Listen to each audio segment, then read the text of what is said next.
Good evening, folks. This is the Factivist Project, and this is tonight's Factivist report for the 23rd of January. We continue on tonight talking about fascism and talking about what's going on with the midterms, talking about how we now have mainstreamed right-wing extremists right into our government, and there are more coming. For that, I will turn this over to Dave. So first, I'm going to talk a little history. I'm also going to give you a little background information of some extremist groups, such as the Proud Boys and the Oath Keepers, and talk kind of how the infrastructure is being built through some oldies but baddies, such as Steve Bannon and Newt Gingrich. And then we're going to, at the end, start talking about some of the individuals that we're actually talking about running. Now, last week, we were talking about school board elections and things like that. And we're going to talk a little bit about that, but now we're building to state and national offices, so everyone knows. And some of these people are already in, the Marjorie Taylor Greens and the Lauren Boeberts and all those people. So, but we're going to talk a little bit more about what's going on. So there's more where they came from. Let's put it that way. Absolutely. Yeah. So let's go here. And while we're talking about this, and while we're discussing these people and what they stand for, what you should be thinking to yourselves is what this country looks like under far-right fascist rule. Because quite frankly, the country of Canada is already warning its citizens that we could very well be under fascist right-wing rule before 2030. That means like 2024. So I would suggest to you that you pay very close attention to what we're presenting over the next 8 months. So first, I want to let everyone know that this didn't just happen in a vacuum. It didn't just happen in a bubble. This is a pretty good article from the Nation by Kim Phillips Fine. It was very recent, January the 11th of this year. This is a history of right-wing politics. So I don't know how many people know of the John Birch Society. It was actually founded in 1958, and it's a far right-wing organization.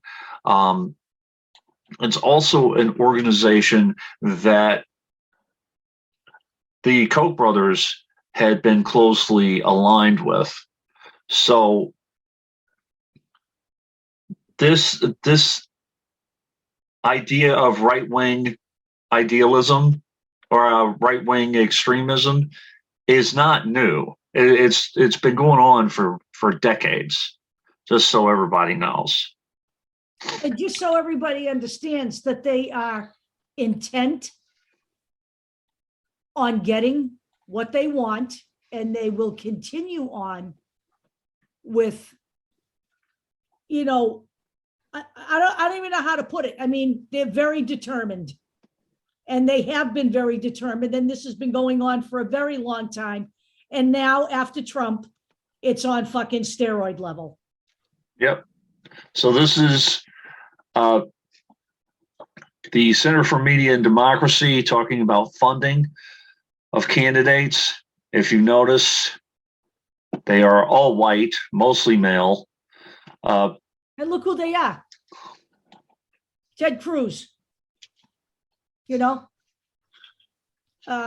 What's this guy? Is that Porter? Yeah, I think so. Josh Hawley. All these guys that are now, part of the extreme right-wing fabric of the government.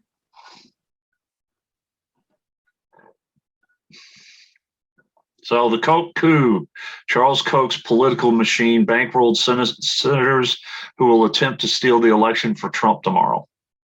So this was January the 5th, 2021. The day before the insurrection.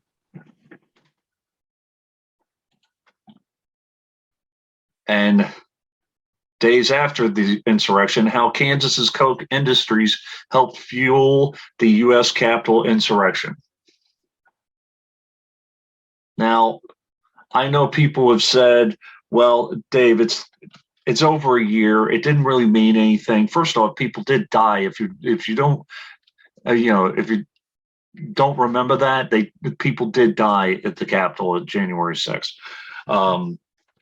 Number one. And number two, the Koch industries and the Koch brothers and these guys, they don't do anything that doesn't mean anything for them, just so you know. Yeah, right. And by the way, they will continue on doing stuff that doesn't matter to Americans whose attention span is akin to a gnat's. That's the problem here. So just so you know, earlier this month, when domestic terrorists overran the U.S. Capitol, they did not act alone. Not only did they have the full and express support of the president and other Republican electeds, they also had the backing of oil companies that have spent billions of dollars undermining our electoral process and normalizing the rejection of science and facts. The oil and gas industry, we're talking about the Koch industries, donated more than $9 million to the newly dubbed Sedition caucus in 2020 alone. Just so you know, now this is an opinion piece from the Kansas Reflector. This is where the Koch Industries is in Kansas, and it was written by Marcella Mulholland, January 21st of last year. So this is an Atlantic article basically telling the Democrats to break the glass, or it's time for them to really sound the alarm and say, now is the time to do something. Yeah, they're absolutely right. We're not in a stable situation right now. There isn't anything in this country that's stable or should be viewed as normal. And that, I'm going to say it right out, I'm not talking about Joe Biden either. All right, I'm talking about the people that have been set loose on this country by Donald Trump, the Donald Trump administration. It was like taking the fucking shackles off a pack of lunatics. Now, one thing I will say, this is an article by Ronald Brownstein from the Atlantic. This was January the 6th, 2022. The only objection that I have is that you don't write an article like this on the anniversary of an event like that only. Why? Because there's cause for an alarm every single day now. Right, but the problem is that's the perfect time to write it. Yeah, but you don't stop. People are fucking asleep. Right, but you don't. To this, we all think tyranny of masks and vaccines. Yeah, but you don't stop writing these articles. And there is a person. There is a person from ProPublica who is relentless, and I have him later on in the presentation. He is doing a very good job. Look, here's what I'm saying. You know what? All bets are off now. People I know. Yeah, about this bullshit and keep writing about it. Yes, that's all I'm saying. I'm not saying don't write on January 6th. I'm saying write on January 6th and make sure people continue to write and continue to blast this message. Right. Because if you only do it on the anniversary, people are just like, oh, that's just the anniversary edition or whatever. No, this is for real. And we're going to get into some of this. Okay, this is another argument that, oh, well, the left, we just have to get along, and why are we so divisive? The authors identified 3 specific behaviors that lead to divisiveness. Othering, seeing the side as different. Okay. Guess what? They The are. right is different. Aversion, seeing the other side as unlikable. They are. They are. Moralization, seeing the other side as immoral. Guess what? They are. So, So let me just say that this is a great little big think article. You know, Yeah. it's great to think that all we need to do is not be divisive. Well, from where I'm sitting, I have a really hard time, you know, breaking bread with people whose sole reason for being is to use their rights to overturn everybody else's rights. That's what the right wing is. They voted down. They killed the voting bill the other night again. All right. They want to keep people of color, poor people, gays and lesbians, transgender people from voting because they know they will not vote Republican. So they do whatever it takes to stop that. That to me makes them unlikable and immoral. and also the suppression of history, of the oppression of minorities in this country, and belittling them even more and making them feel like they don't matter. That's even worse. And we should stop calling it critical race theory. It's history. It's called, what they're doing is whitewashing American history. In Texas, they have already removed the requirement to teach anything about Martin Luther King, anything about slavery, anything about women's suffragette. In Texas, you no longer are mandated to teach that stuff. That's what fascism looks like, folks. Just in case you wanted to know, it isn't putting a fucking mask on your face in the middle of a pandemic. Okay, so the next phase of this is the radicalization of politics, and it is a little over a year since we separated ourselves from someone who said that in order to rid ourselves of our problems, all we have to do is kill the billionaires and kill the problem politicians and blah, blah, blah. Doesn't work like that. No, it doesn't work like that. And this is where we're going with this. The amount of death threats to politicians has dramatically increased over the past few years. This is just an example. Florida man pleads guilty to threatening to kill Ocasio-Cortez and Pelosi. But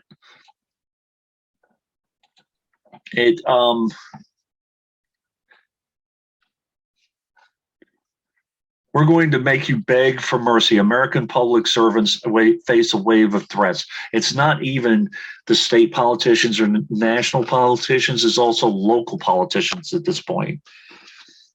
Now, I haven't heard of any rash of assassinations yet, but when you have enough of these threats, somebody is going to follow through. I'm going to tell you another thing this does. This keeps people from doing their jobs. Correct. That's what this does. Yep. Okay. If you're afraid, you're not going to do your job. You know, okay. You know, in Vermont, a man menaced a group of elections officials, warning them, your days are fucking numbered. You know what? We have people who are trying to fight the COVID pandemic being beaten up, assaulted, threatened. School boards being threatened. You know what? I don't know what anybody thinks fascism and oppression looks like. But you know what? This is what the fuck it looks like, okay, people? In Missouri, a public health official was physically assaulted, called racist slurs, and surrounded by an angry mob. In Oregon, a school board member was told that a neighbor was out looking for him and threatening to kill him. Now, Deb had COVID, I had COVID. But when you look at this, these are not one-off incidents. Surveys have found that 17% of America's local election officials and nearly 12% of its public healthcare workforce have been threatened due to their jobs during the 2020 election cycle and COVID-19 pandemic. The public health workforce has to worry about getting COVID. on top of being threatened. So, And by the way, I'm getting pretty fucking tired of people calling this fake. I just have to tell you. yeah.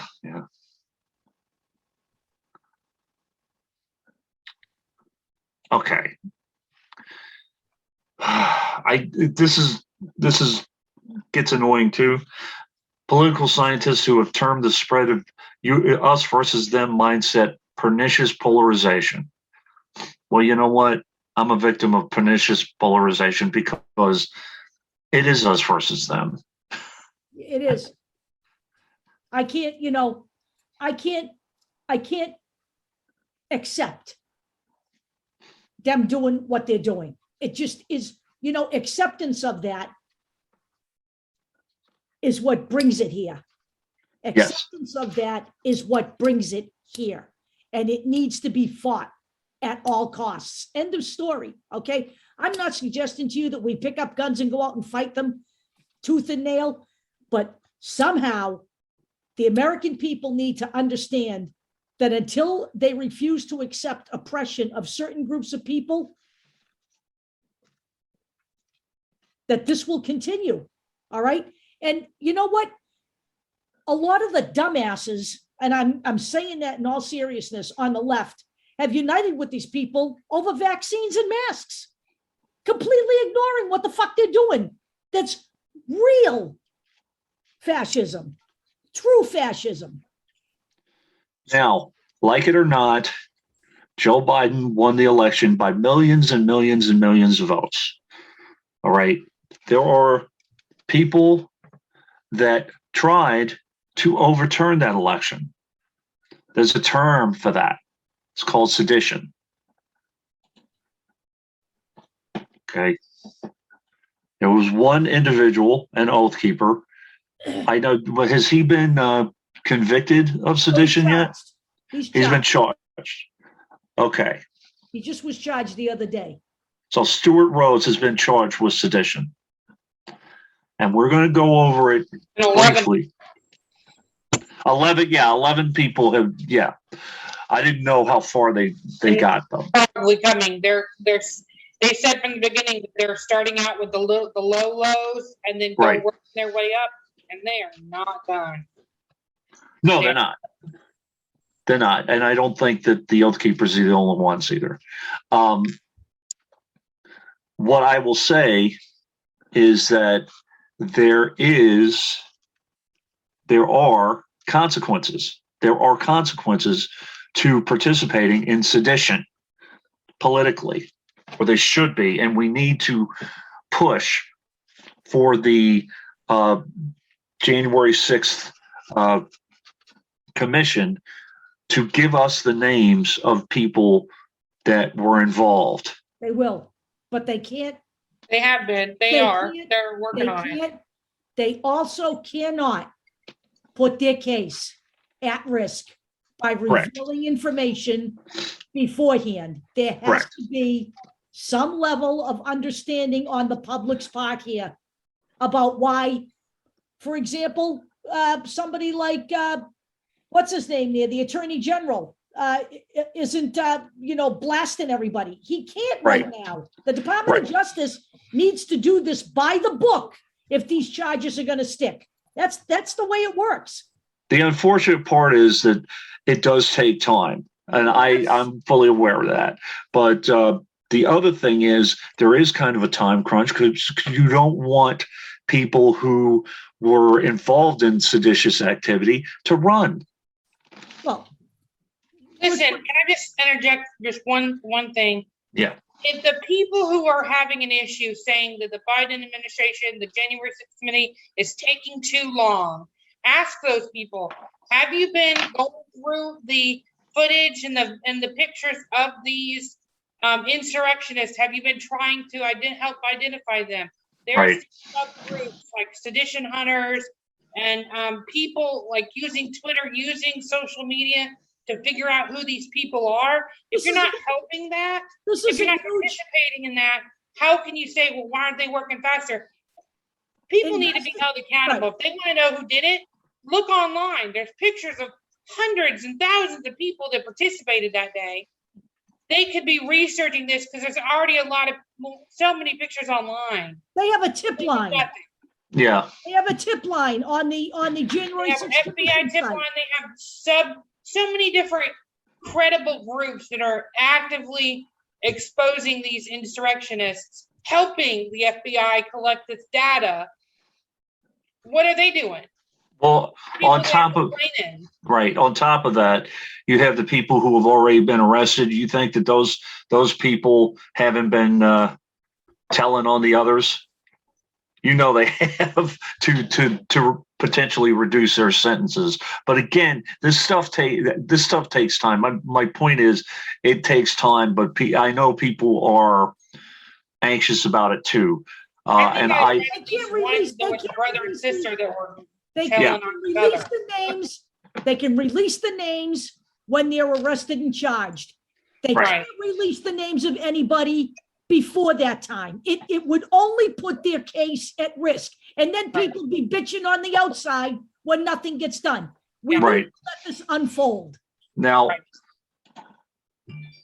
and by the way, I'm going to tell you right now, if anybody's been paying attention to the previous streams, Liz Cheney has already said that they have the goods. Right. And they are going to start public hearings at the beginning of the new year. They will be carried, and they're probably going to be carried on C-SPAN. Okay? Right. They want this information out to the public. Okay. They want it out to the public. They know that Trump has gone too far. They want it out before the election, and that's what they're pushing for. But they also need to balance that and do this the right way. Right. Now, one of the things that I was getting to is that here is a Politico article about the riot. They stormed the Capitol. Now they're running for office. 57 individuals at least who played a role in that day's events, including some who were arrested on charges already related to the Capitol attack, are running for office in 2022. So this is by Brittany Gibson. This is a day before the anniversary of the January 6th attack, January 5th, 2022. So at least 57 individuals who played a role in that day's events, either by attending the Save America rally that preceded the riots or breaching the Capitol itself, are now running for elected office. So let's see. At least 3 candidates this year face charges related to the riots. So let me see if they have a list here of people. I thought they did, but they don't. I think it's the next article. This probably is. But they do have one guy here. Scroll down a little bit. Him, Doug Mastriano. They mentioned him down lower.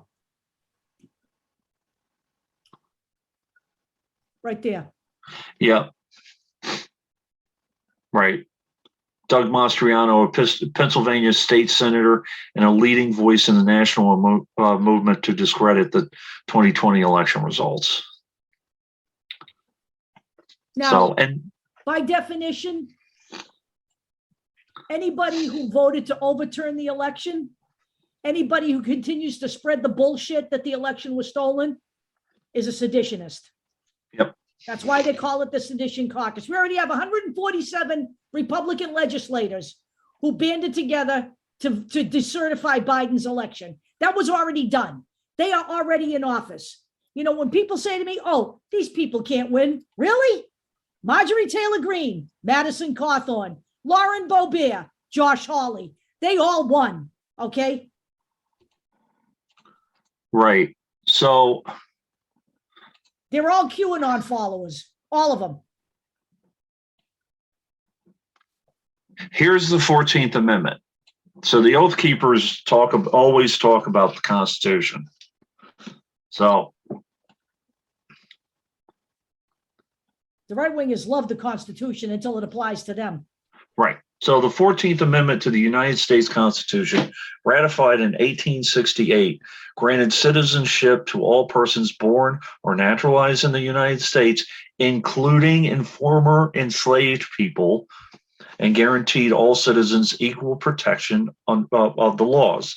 One of the three amendments passed during the Reconstruction era to abolish slavery and establish civil and legal rights for Black Americans.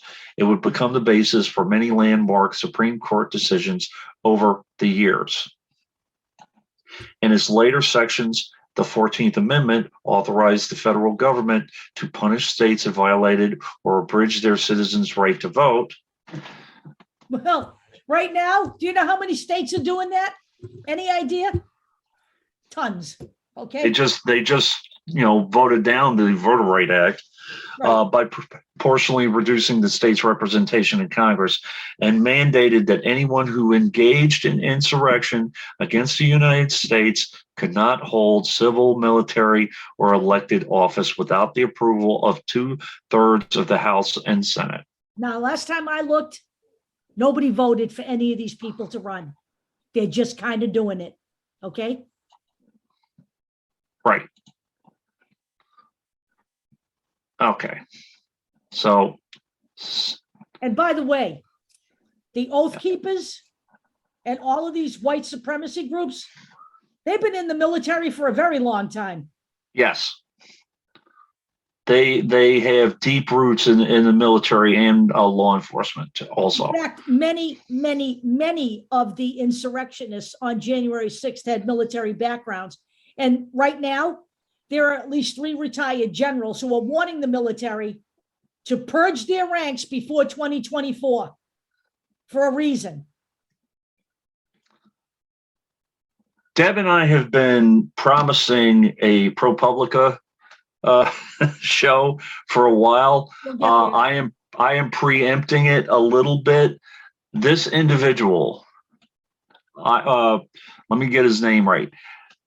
Isaac Arnsdorf. He is doing some fantastic work on the issue of just fascism and the building of a new Republican Party and all of that stuff, and Steve Bannon and the Oath Keepers and all of that. He's doing some fantastic work, and I'll ask you if you're interested in this topic. He is somebody to watch. Yep. Because he's doing a lot of great stuff, including this article on Oath Keepers in the State House, how a militia movement took root in the Republican mainstream. Now, I have a couple of slides, one from the ADL, one from the Southern Poverty Law Center about the Oath Keepers, but the Oath Keepers were founded in 2009. And they have really taken hold of some politics. You will note a lot of these groups came to the forefront after we elected Barack Obama. Yes. Who just happened to be a person of color. By the way, 2009 and Barack Obama was elected 2008. Now, both Deb and I have expressed that we've had our issues with Barack Obama, but him being Black was not one of them. Right. And I have honestly, in retrospect, realized that they're not letting a white man do his job right now. In Joe Biden, they were definitely putting roadblocks in front of Barack Obama. I promise you. Oh, yeah, absolutely. So, North Carolina State Representative Mike Clampett swore an oath to uphold the Constitution after his election in 2016 and again in 2020. This is another pledge Clampett said he's upholding to the Oath Keepers, a right-wing militant organization. So, dozens of Oath Keepers have been arrested in connection to the January 6th riot at the U.S. Capitol. Some of them looking like a paramilitary group, which makes sense because a lot of them have military background. So there's a lot there's a lot to unpack here. So ProPublica identified Clampett and 47 more state and local government officials on the list, all Republicans, 10 sitting state lawmakers, 2 former state representatives, 1 current state assembly candidate, a state legislative aide, a city council assistant, county commissioners in Indiana, Arizona, and North Carolina. Arizona is a very large hotbed for right-wing politics now. It's just the donor effect. Jesus. It's sending out juju. Yeah, two town aldermen, sheriffs or constables in Montana, Texas and Kentucky, state investigators in Texas and Louisiana, and a New Jersey town public works director. So this is state and local right now we're talking about. And that's how you build power, folks. It's Yes. the state and local power that brings you into the mainstream national power. And by the way, right now there is a big push to put in Trump acolytes as election overseers. I warn you, people, in all seriousness, if you can get your head out of your ass for 10 minutes to pay attention to this shit, I suggest you try pulling it out. One of the things, if you noticed, Ron DeSantis and Donald Trump were bickering. Why do you think that is?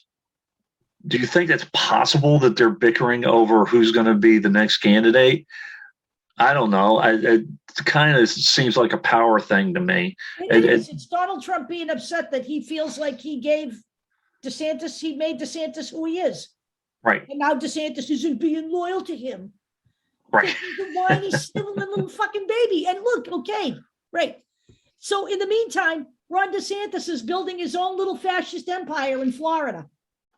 Okay, that's what he's doing.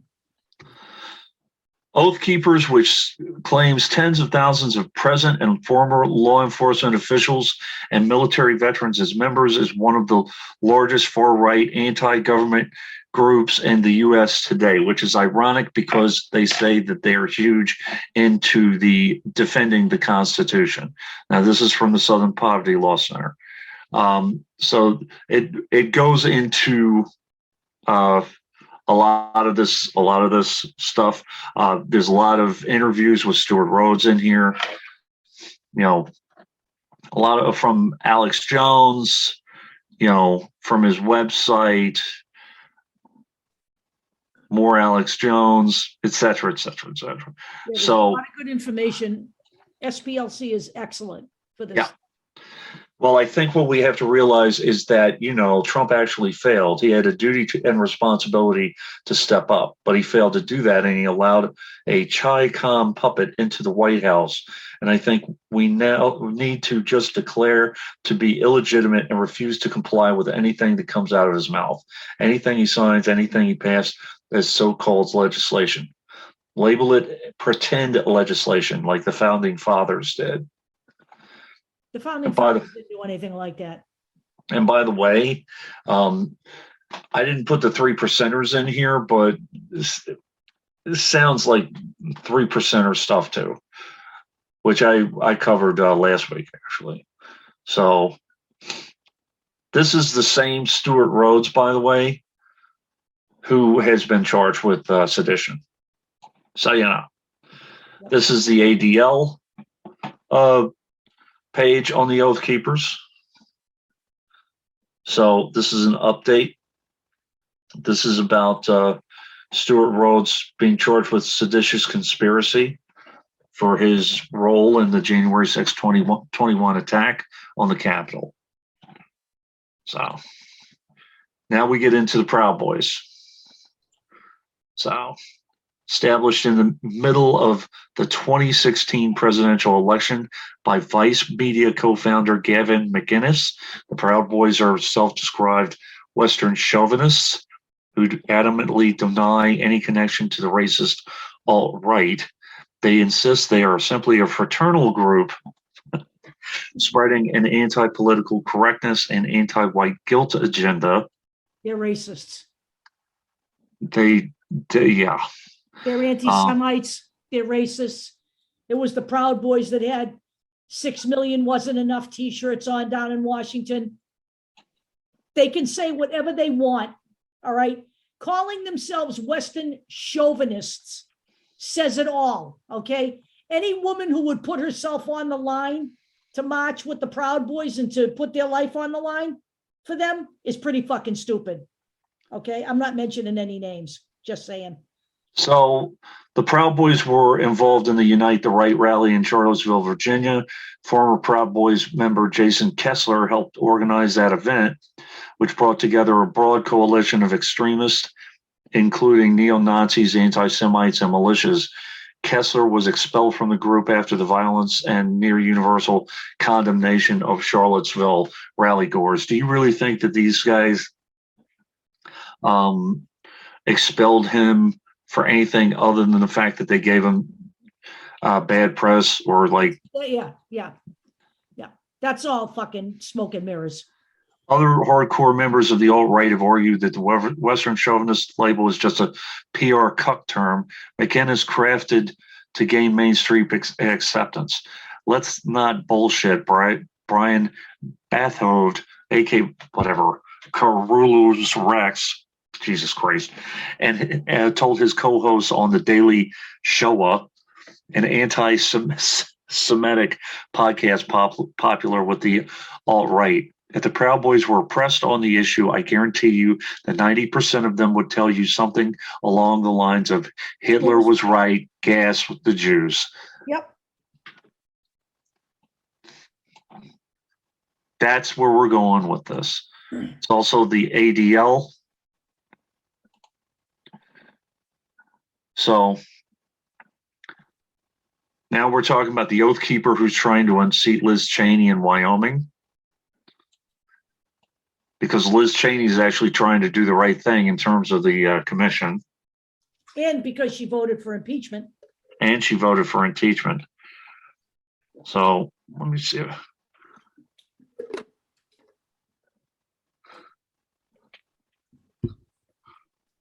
Oh, what's his name? Frank Ethorn's aggressive efforts to keep the pressure on Liz Cheney are going to be complicated by his association with an extremist group facing grave charges. So people should be aware of one thing, though. He's not just, some, newbie to the cause here. Right. He's actually the head of the Wyoming Republican Committee. National Committee. Yeah. And actually is the guy that led the charge to have the Wyoming Republicans disavow Liz Cheney as a Republican. They no longer include her. They no longer talk to her. They no longer consider her a Republican. She's basically on her own. Right. Which is interesting to say the least.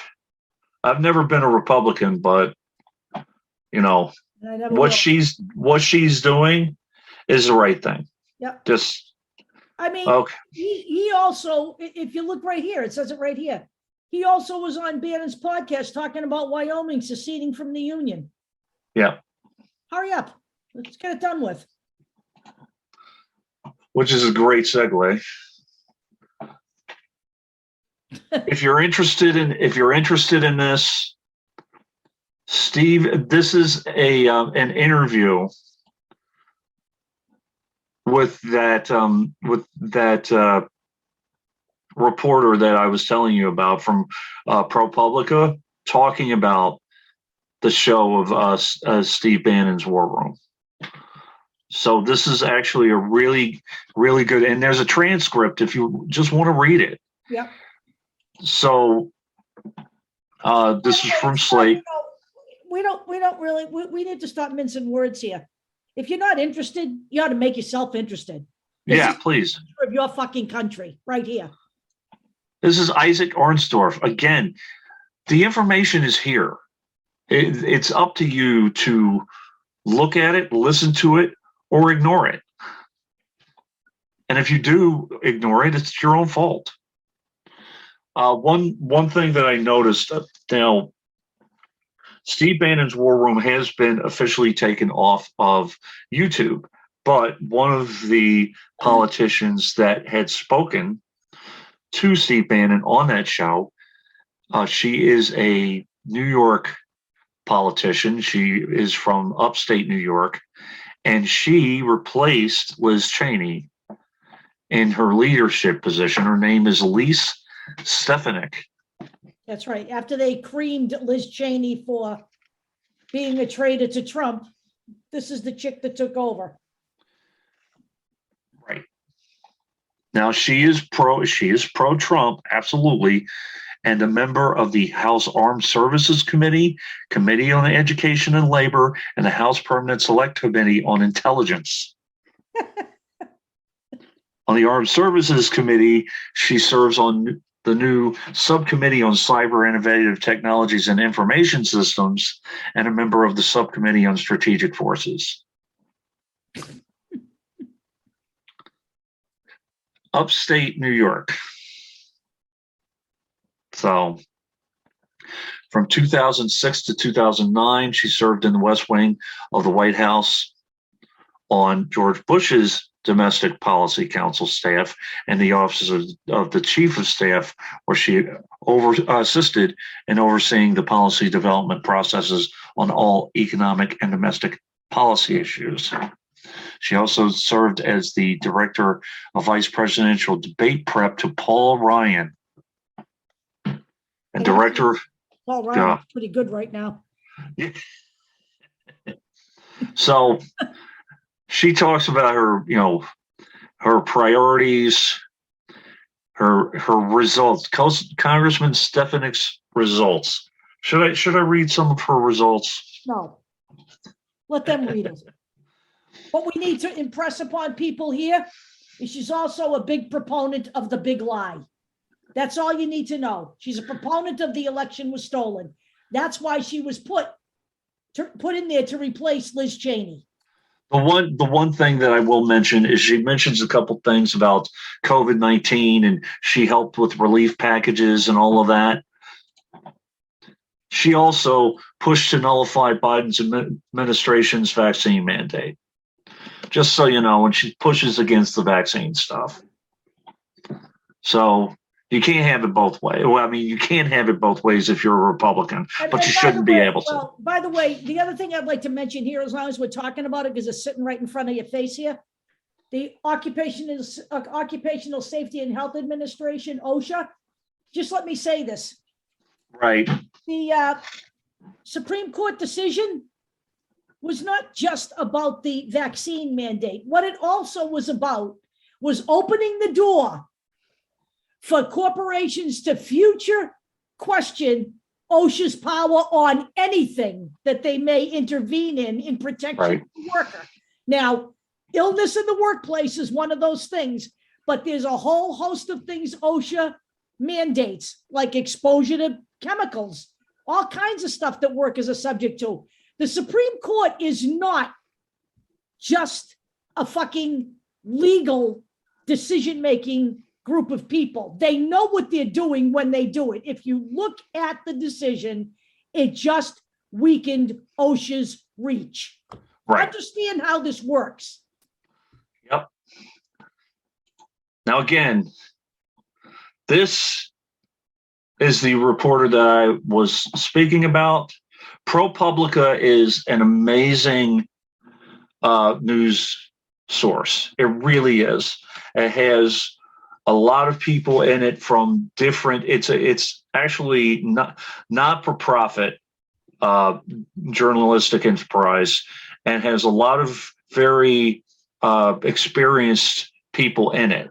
Isaac Arnsdorf, I've read some of his articles. But as it says here, before joining ProPublica in 2017, he covered lobbying and campaign finance at Politico, and then before that, Bloomberg News. So he has been working for a while, and some of these articles, we have a child porn probe of billionaire businessman Denny Sanford. He did some coverage on that. He covered Steve Bannon exploiting social media like he always does.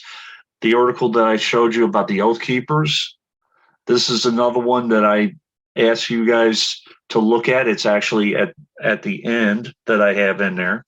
So he has done some work on some of these ultra right wing people and their messaging, and mostly having to do with their fundraising. Marjorie Taylor Greene. Go back up again to that story about just the top right there. See that? Yeah. That story? It says Google kicked Bannon off YouTube because of his violent rhetoric, but still sent ad dollars to his site. You know, it's amazing. So they quote unquote punished him, but they didn't. They kept feeding him so he could promote misinformation. Yep.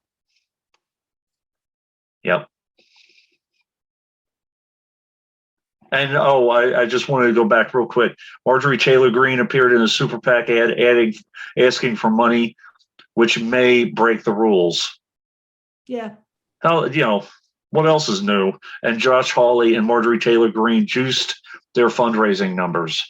That was a while ago. Yep.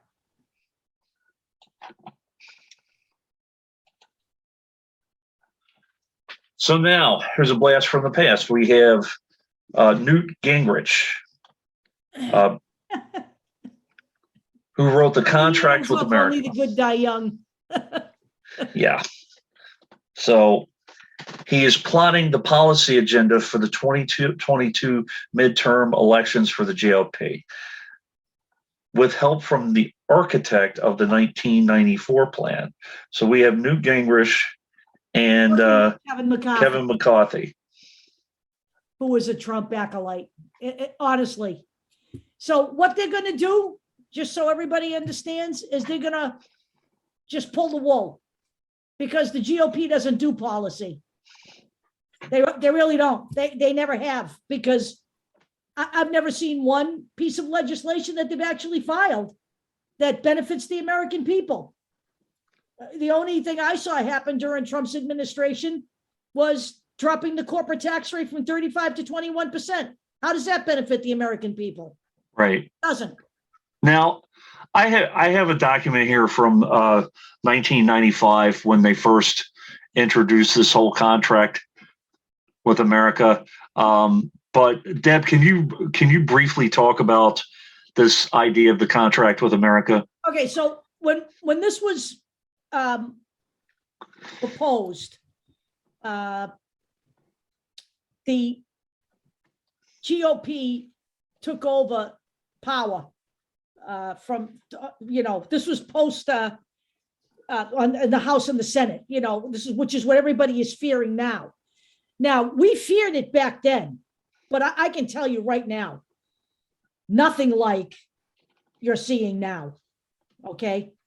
But this is all part of what's going on now in a previous iteration. Okay. This was, their idea for combating teen pregnancy and stuff like that was to cut welfare payments. This is how they did it. They did it by punishing people, not by actually putting together any kind of plan to help people, to educate people, to provide them with, I don't know, contraception. No, we can't do that. That's not right. That's going against, we have had Christians involved in all of this from the very beginning. Okay. These policies were punitive.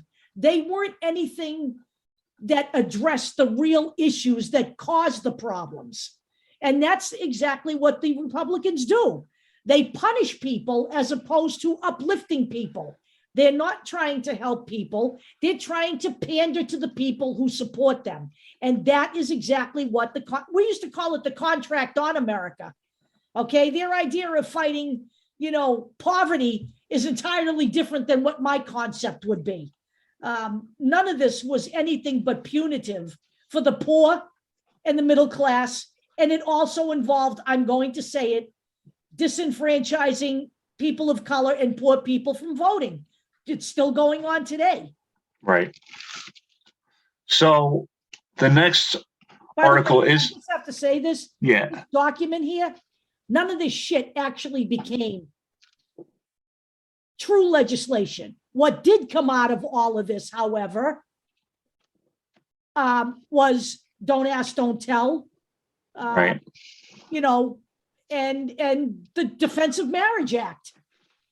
You know, Clinton, I think, was either stupid or naive, thinking that he could just go in and say that gays can serve in the military by signing an executive order. He didn't realize the backlash he was going to have from the Joint Chiefs of Staff. So that Right. kind of flew up in his face, and the same thing with gay marriage. The Defense of Marriage Act, according to him, if he hadn't signed that into law, it would have been even worse for gay people. I don't know if that's true or not. But the fact of the matter is that wouldn't surprise me. They had control of the House and the Senate. Almost anything could have happened. They wanted a constitutional amendment that defined marriage as a union between a man and a woman only. So maybe the Defense of Marriage Act was their way of staving that off. I don't know, but I do know that nothing good came out of the contract with America. Now, Deb, was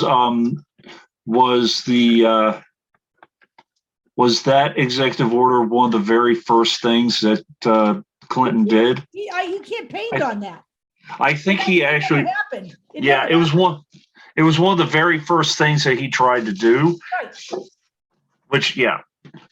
So here's the next article. This is an opinion piece from the Washington Post, and it's a reaction to the whole contract with America.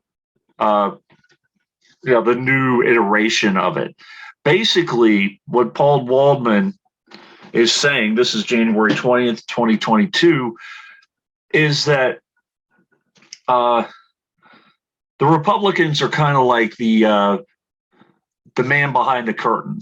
They don't really propose anything. They're very reactionary. Whatever the Democrats propose, the Republicans are going to say, no, that's not the way it should be done. They never put themselves out there, really. They hate Democrats. They hate the Democratic Party.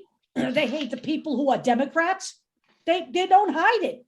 Right. And they're out there feeding the notion that it's the left that's destroying this country. It is not the left that's destroying this country. It's not the left that's trying to overturn a woman's right to choose. It's not the left trying to prevent slavery and the truth about our history to be taught. We need to understand, our kids need to understand all of that to make sure it doesn't happen again. This is, it's ridiculous. It's unbelievable that they could file legislation to remove Martin Luther King's name from textbooks. What the fuck? I mean, and it's the left that's destroying the country. I'm sorry, folks. So I know this is going to be a little bit of a long one, but this has to be said. These are we're getting into who these candidates are now, and what they're doing. Steve Bannon is being used as a megaphone for these right-wing candidates, so you know. And Steve Bannon was one of the architects of the Trump policy or the Trump agenda.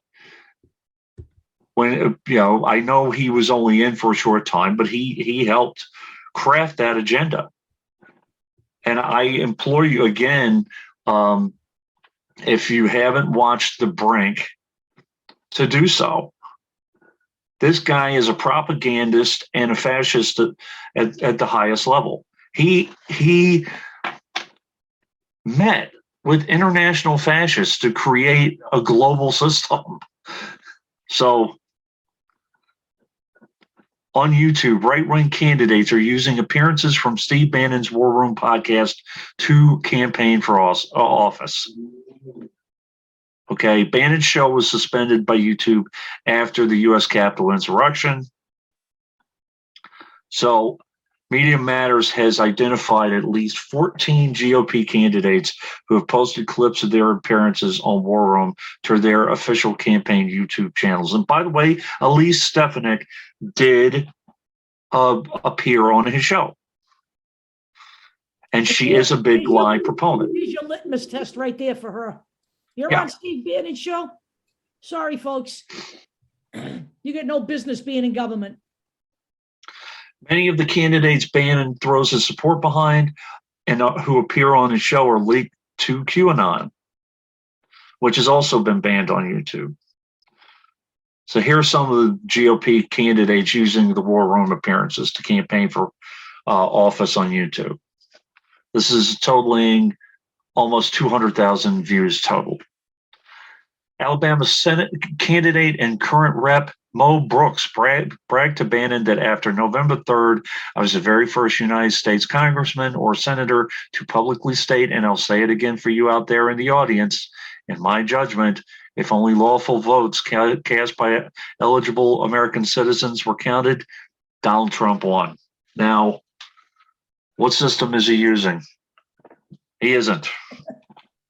Disgraced former Missouri governor and current Senate candidate Eric Greitens suggested to Bannon that the 2020 election had anomalous results, arguing that Republicans need to fight for and make sure we get the truth about purported election fraud in battleground states. So let's get this right. Eric Greitens, who was drubbed out of fucking office as governor, is now running for the fucking Senate. Yep. What was he kicked out for? What heinous nonsense? I forget what the fuck it was, actually. It was some sex scandal, I think. I can't remember. Okay, here is one of the stars of Crazy Town. Carrie Lake, an Arizona gubernatorial candidate, by the way, another Trumper and another big lie supporter, who is linked to QAnon figures and Nazi sympathizers, called for election audits in every county in Arizona, similar to the QAnon-linked audit in Maricopa County, and suggested that we were not told the truth about who won the election. I believe we're going to find out that Joe Biden did not win the election. She also said that we need to decertify the election results in Arizona right away because of fraud in Arizona and many other states.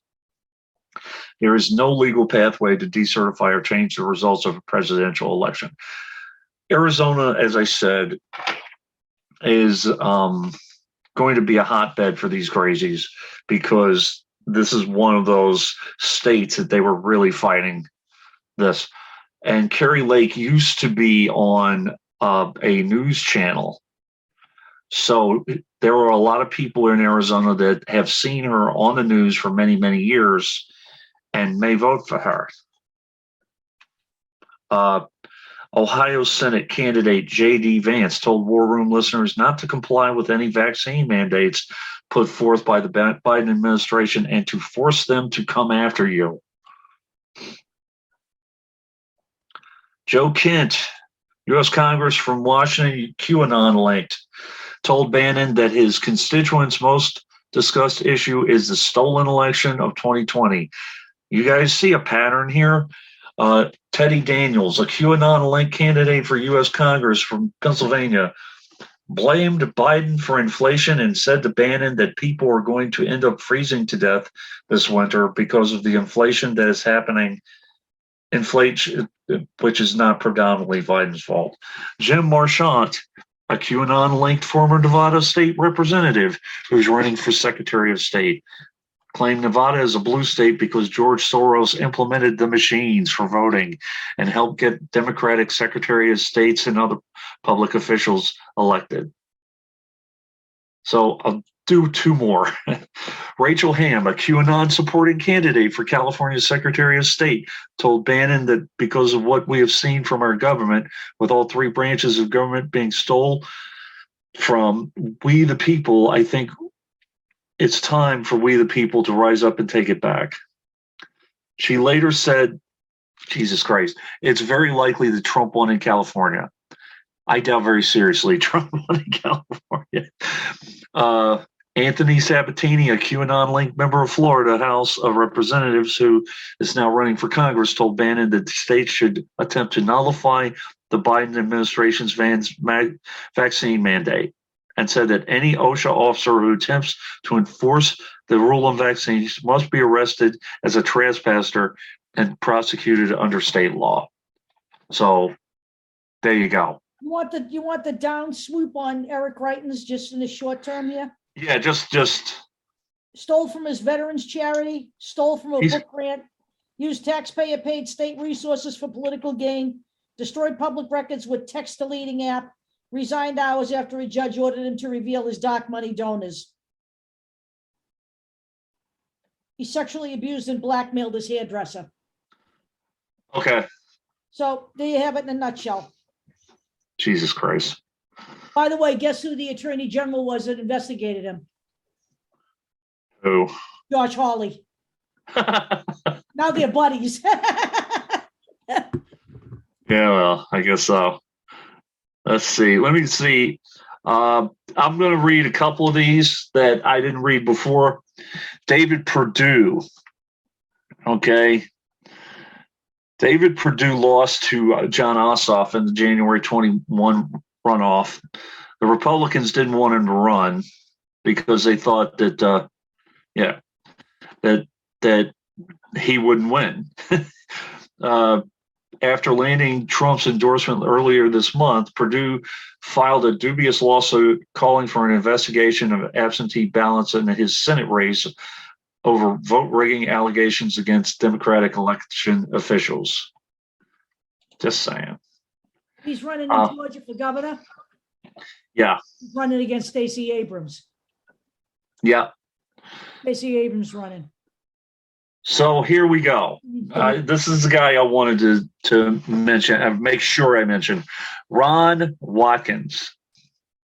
Ron Watkins is directly related to Q, or people believe he may actually be Q, or his brother may be Q. Just so you know. Arizona 1st Congressional District, another Arizona guy. Watkins has long been a prominent QAnon conspiracy theorist, and many believe he outed himself as the mythical Q in a recent HBO documentary. As former administrator of the far-right image board 8KUN for years, it used to be 8chan, right? Yep. For years, he has pushed nonsensical conspiracy theories alleging that a cabal of liberal Satan-worshipping pedophiles are running a global child sex trafficking ring and plotting against Trump. Earlier this year, he filed paperwork to run for Congress in Arizona, and in a Phoenix area seat now held by Rep. Tom O'Halloran, a Democrat, after moving back to the U.S. from the Philippines.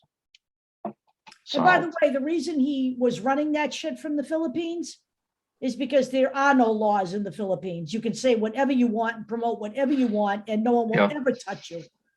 That's why they run from there. His father ran it before him. There are more people. The overriding theme of all of this is Trump won, Trump won, Trump won. Right. So all of these people have either pushed the big lie, filed lawsuits, trying to overturn the election. And, look at Trump has thrown his support behind 36 fucking extremist governors. This is not the only place. Okay. Whatever they can't, they know they will build their power from a bunch of different positions. And they don't care if they have to start at the bottom. They don't. They're committed. So all of these guys that we're talking about, as I said, Ron Watkins again, didn't he say, they said the 1st congressional district before, and now it says the 2nd. He's probably running in a different place. Maybe. So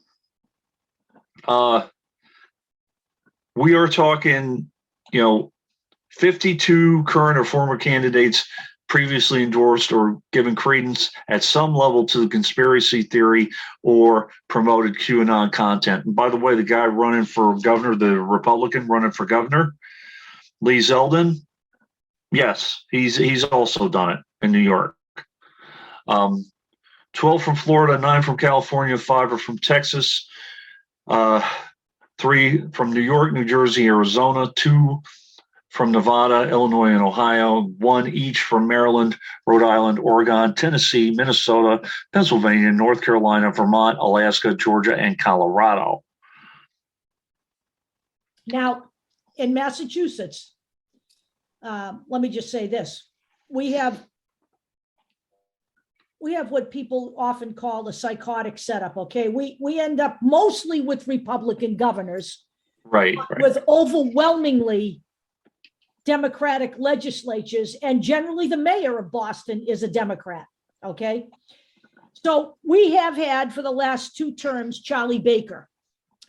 And I'm not a big fan of Charlie Baker, except, during the pandemic, he bucked Trump on a lot of things. He bucked Trump on masks here in Massachusetts. He did what he thought was right for his state without conceding to the political pressure that Donald Trump was putting on him. So Charlie Baker has decided not to run again. There are no term limits in Massachusetts. He could run for governor for a 3rd term. He's decided not to run. So here's where people in Massachusetts, I'm speaking to my Massachusetts brethren now, need to be very concerned, okay? We've done this before. Oh, Ted Kennedy was the senator here for 46 years. That seat was right. Republican. Oh, and in came Scotty Brown, and he took over Kennedy's seat until Elizabeth Warren knocked him out. So we have now, we already know Maura Healey, the Attorney General, is running for governor. She has announced, okay? She is will probably be not only the first, I'm not sure we've had a female governor. We just got our first female mayor of Boston. But she will also be the first lesbian governor we have here. But she is running for governor. So you have to know that, as usual, the dime store dictator is taking credit for getting rid of Charlie Baker. And Charlie Baker's response to that is, yeah, whatever. He really doesn't like Donald Trump. He's just decided he doesn't want to do this anymore. He doesn't want to, 8 years is enough. So what we really have to be cautious of in Massachusetts is, I promise you, they're going to find an extremist here. There is nothing more that they would like than to install an extremist in Massachusetts. We're talking about a state that moved Mitt Romney out here so he could run for governor, and built a fucking Mormon temple in a state that never had any Mormons in it by incentivizing people to move out here. This is the way these things work, people. Okay. Right. So now let's not get cocky here. We need to be very aware.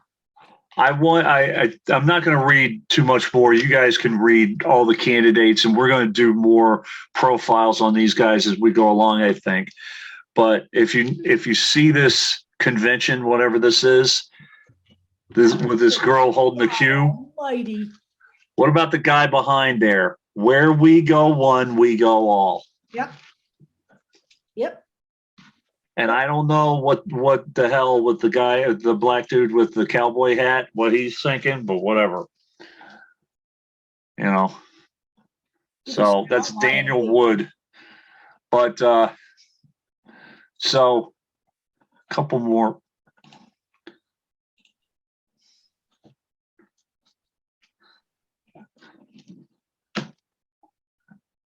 As I said, the overriding message is talk of overturning the 2020 election on new social media platforms, Telegram, Rumble, by QAnon followers sparks fear of further violence. So, what's his name? Mike Lindell's? Yep. Got his own, what's it called? Frank Talk? Yeah. And doesn't Trump have one now? Or he does, I think. Is it dead in the water already?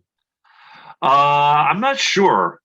I think no one's talking about it because actually people weren't running to it. That's what I think. I mean, at least that's what I heard a few months ago. I don't know if it's any different now, but I have to say that Steve Bannon, he's as a propagandist, he's extremely dangerous. Yeah, that's what you have to be worried about. Because he has millions upon millions of downloads. I don't care, and they've taken him off of YouTube. So, and understand this: this is a right wing. He is a right wing nationalist. Understand that. This is another article by Isaac Arnsdorf, hating Steve Bannon's call. Election deniers organized to seize control of the GOP and reshape America's elections. Look, Bannon knows how to shape a message. Right. And let me just tell you this right now.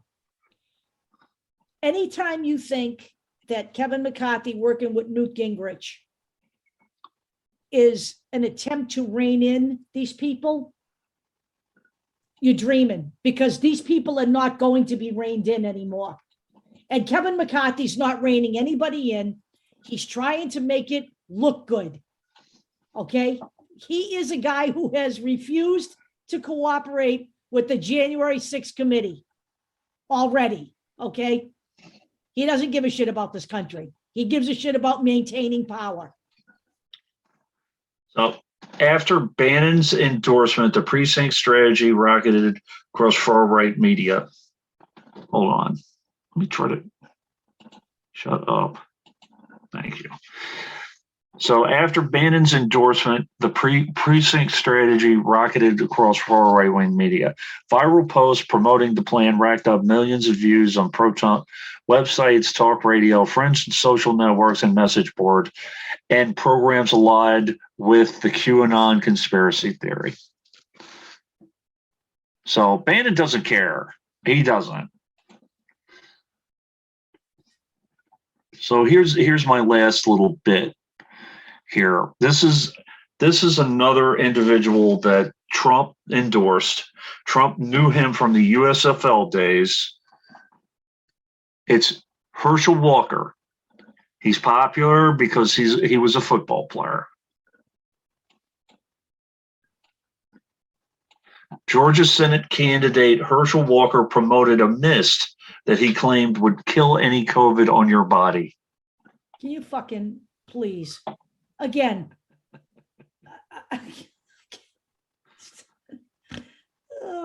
One more, and you know. Gotta be kidding me. Now, exclusive. Herschel Walker confronts his mental health and domestic violence allegations. So I have to find this quote. There we go. Walker says he's better now than 99% of the people in America. Just like I broke my leg, I put the cast on, it's healed. That's not how you heal. Oh, so I owned up to the fact that I beat the shit out of my wife. I'm all better now. Yeah, okay. Yeah. My leg's healed. I'm not sure about my wife's leg, but yeah. I mean, it's not funny. It's not funny, but the bottom line is this is a typical right-wing response. I did something bad. That the people are ignoring this. That's what's not funny. That the people could be so distracted by things that really are nonsensical. And you know what? Don't kid yourself. The right wing knows it. Okay? They're distracting you with all this. You need to be free. We need parental rights so that your child is not forced to wear a mask or not forced to get a vaccine. Listen to me, people. As I've said to you before on this show and on many other shows, I raised 2 children. They're in their 20s now. From grades 1, actually from preschool through 12. I had to show proof of having a physical before school started, and proof of vaccination. We are making a fucking federal case out of something that has been going on for fucking decades. And that is your distraction, folks.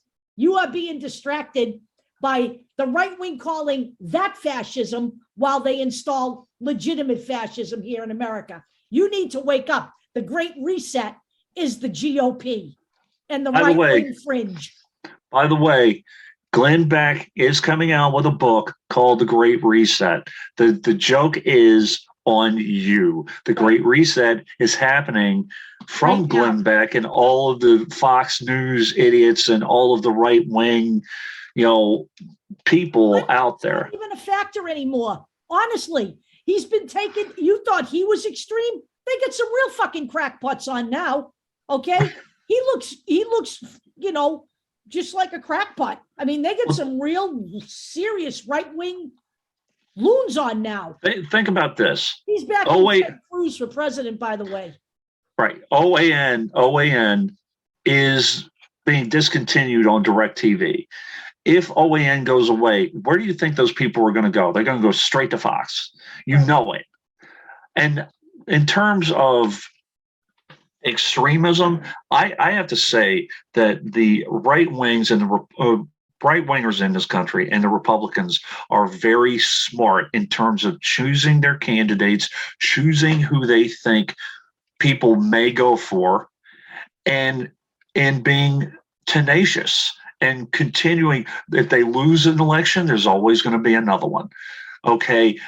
I thought that back in the day, back like 10 years ago, Joni Ernst was like, the lunatic. She is mild compared to some of these people, Scott Walker and those guys. Those guys are mild. Remember when we thought the biggest threat we had was Michelle Bachmann? Right. Right. Look at Marjorie Taylor Greene. Look at Lauren Boebert. Lauren Boebert won an election based on they're not coming for our guns. And her biggest selling ad was the one where they show her strapping on a holster. You know what? What the fuck, people? No one's coming for your guns. The amount of QAnon supporting candidates, the amount of Oath Keepers, the amount of Proud Boys running for local office. Some of these guys are going to win. Some of these guys already have won, by the way. We have to pay attention before we lose the entire thing. Fiona Hill has already warned people that if Trump is allowed to run and win, it's all over here. All right. Yeah. But you know what? Let's just say for shits and giggles, Trump doesn't run. Let's just say that he's indicted for January 6th, or he's indicted for his tax evasion shit that's going on in New York. Right. That's very real, by the way. Right. Okay? Yep. What are we left with on the Republican side? DeSantis. We're on DeSantis. I think DeSantis is gonna get the nomination, to be completely honest with you. You think that those are an improvement over Trump? Those guys are Trump. Okay. Yeah. They are little mini Trumps. Okay. And either way, look, I don't think Donald Trump should ever run for public office again. I don't think he should be allowed to after what he did. And I'm not just talking about January 6th. Look, this guy deliberately mishandled the pandemic for political purposes. We already have memos on that. That shit's already been exposed. In other countries, they're actually holding their leaders accountable for the number of people that they helped kill. But not here. We don't do that shit in this country. We deny that the pandemic is even existing. Okay. Right. So the fact of the matter is that almost 900,000 people dead in America is way too many people to die here. Okay. Way too many. And I'm not saying that, it wouldn't be 600,000. Maybe it would be 700,000 in a pandemic, but we're going to be at 1 million pretty soon, sooner than you think. And this isn't also going away. Eventually it will become like the flu, but right now, people are going to continue to die as long as they follow the right-wing narrative. And by the way, I wanted to say this too. Everybody is saying that Omicron isn't as deadly. Don't kid yourself. Meatloaf did die of COVID, just so you know. And he was an anti-vaxxer and an anti-masker. You want another list? Want a list of people? Go look at sorryantivaxxer.com. Okay, go look at them. All of them right-wingers. All right. And only, by the way, only could Newsmax. Oh, no, it wasn't. Was it the New York Post? Only the New York Post could take something as tragic as two 80-year-old anti-vaxxers dying together in a bed from COVID. They were soulmates. They died together. You know, only the New York Post could make that a point of romance. How about the European? Vaccinated and you can stay Yeah. soulmates alive. How about that Right. one? Right. How about the European folk singer who intentionally got COVID so she could get a pass to go to concerts and stuff and died of COVID? Right. And her family is furious because she listened to some idiot anti-vaxxers. She listened to her family's fully vaccinated. She listened to strangers who were anti-vaxxers rather than listen to her family. We have a mass suicidal psychosis going on in America. And I'm going to tell you right now, this will be the least of our problems if the Republicans are returned to power. And that's all I'm going to say. I'm going to shut off the. That's all she's going to say. That is all we're going to say. Goodbye, guys.